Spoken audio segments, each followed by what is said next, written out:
What's up, world? Welcome to the Positive Truth. Uplifting and positive news for a more progressive society. Tim, what are we trying to bring? Here at the Positive Truth, we're trying to bring awareness, empowerment, inspiration, optimism, and understanding to communities everywhere. I'm JP. This is the great one. We call him Tim. Yeah, 2 weeks in a row. This is the Positive Truth, where we bring you positive news we know you're not hearing. Including today, where we got an awesome inspirational news story. It's a little heavy, Tim. Was not prepared. All right. Deep breath. We got this. But it's awesome. I feel like it needs to be told, and it's very inspirational at the end. Okay, so stay patient. Got you. To the listeners as well, I promise it's going to get better. It's a little heavy, though. Just a tap.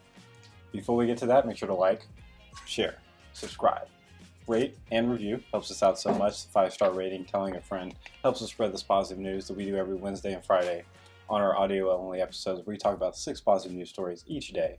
And we post them to our Facebook page, along with our audio-visual episodes that come out every Monday, which is what this is right now. Yeah. Where we do inspirational news stories, interviews. Monday Fun Day. Monday Fun Day. We also have a Twitter, YouTube, where we post links to our video, and Instagram, where you can see the Great One's face. CG? G for Great One. Oh, bars. Let's go, JP. Speaking of let's go, let's get into this inspirational news story. It's about a young lady named Sarah Gad. And in 2012, she was 24 years old in medical school at the University of Pittsburgh. Oh, snap. Okay. She had a full scholarship. Man, smart. Just passed the first step of the medical board exams. It was gearing up for 8 weeks of rotation in ear, nose, and throat surgery. Nice. She's doing good. Okay. She was crushing it. That was her goal, to be a doctor. She got into a car wreck. Broke us several ribs. Have you ever broken a rib before, Tim? Yeah, I know man. you've broken a rib. Definitely broke a couple ribs in my day. Her fibula, she cracked. She had a compound fracture in her right ankle, and her fibula went through her skin. A little gory. Oh, yeah. Had to be hammered and screwed back in place. So, it's a bad car wreck. Right. She was alive, though. Could have been worse. Right. Inspirational. We're staying positive on the positive truth. Right. And we're walking that line, but we're staying there. Her doctors prescribed her pain medications, including oxycodone. The addictive potentials of these medications weren't really discussed, but she was in medical school. She was just like, whatever, just... I need something. I can handle it. Let's do this. She began to wonder if she had a problem, because whenever she found herself reaching for a pill bottle first thing in the morning, regardless of whether she was in pain or not. And even though it worried her, we're humans. We justify everything. We're all the heroes of our own story. Yeah. And she always downplayed her symptoms. She was just like, yeah, whatever. But then after a few months of regular use, she needed the pills just to get out of bed in the morning.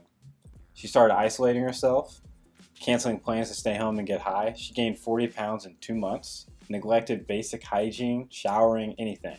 She didn't go back to school. She dropped out. And one day she looked in the mirror. She didn't recognize herself. From between 2013 and 2015, she went to jail 3 times. 3 times? She was booked into jail with an addiction. She was released with addiction plus PTSD because she had a traumatic brain injury, concussion, Right. a broken nose, and a foreign stab wound. You want to know what they gave her in jail to help with those? Oxycodone.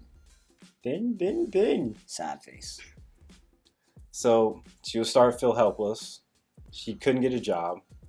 She would relapse, get sent back to jail. It was just a cycle. Crappy cycle to be in, for sure.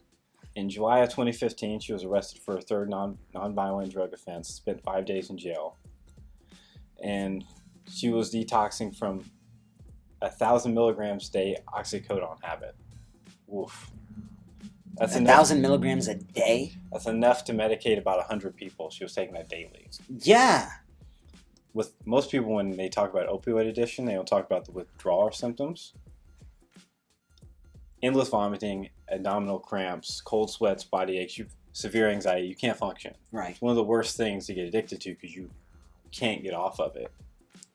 So she spent the 30-minute car ride from jail to her parents' house just like vomiting in a grocery bag because she couldn't function without the pills anymore. And it's just so hard to get off of it. She returned home and found out her family had raided her bedroom and got rid of anything. They thought they got rid of every pill. Every pill that they could find, they threw it away. Everyone going through, they're just throwing secret stuff away. stashes and everything. Okay. About secret stashes. Uh-oh. She had one secret stash and a hidden VHS tape. Shout out to all the kids who don't remember VHS.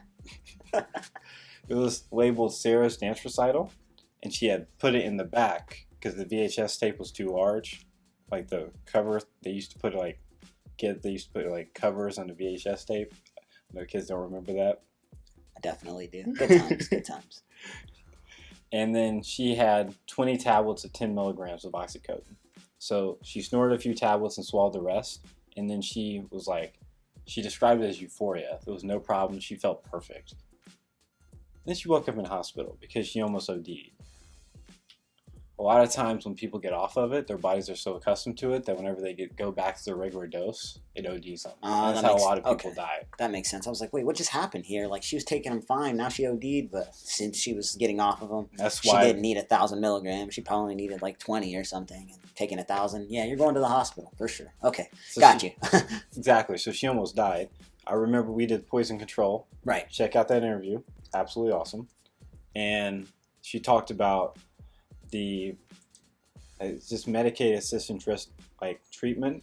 It's called MAT, or basically a little spray. The nasal spray that helps people from overdosing and dying. That's what they gave to her whenever the medics arrived. It helps her out. It helped fight back her symptoms, because up to that point, like when she was taking the medical assisted treatment, the MAT, she couldn't stop throwing up. It helped her withdrawal systems. Oh, wow. So she was like, oh, I can take this. like I can survive. Like, she still felt awful. She still felt addicted to the pills. Like, but she was like, I don't feel like I'm about to throw up and die. Right. Despite the well-known dangers of forcing abstinence on opiate addicts, jails and prisons are notorious for doing so, and it lowers one's tolerance, almost kills people. And so now, that was July 2015. It is currently, when we're recording this, April 2019. She's in law school. Wow. Hasn't touched a pill since then. And she is basically started a group in Pittsburgh. Well, she's attending law school at the University of Chicago. I don't know why I said Pittsburgh. She's participating in the Clinton Global Initiative University, a Clinton Foundation program that engages young leaders across the world to address pressing global challenges. And since she was a former opioid addicted, she was like, all right, I need to do something with this. It started with just her. She's got 20 people on her squad, and now they're raising awareness for MAT and the nasal spray that helps save people from ODing and helps stop withdrawal systems. She's like, enough people don't know about this.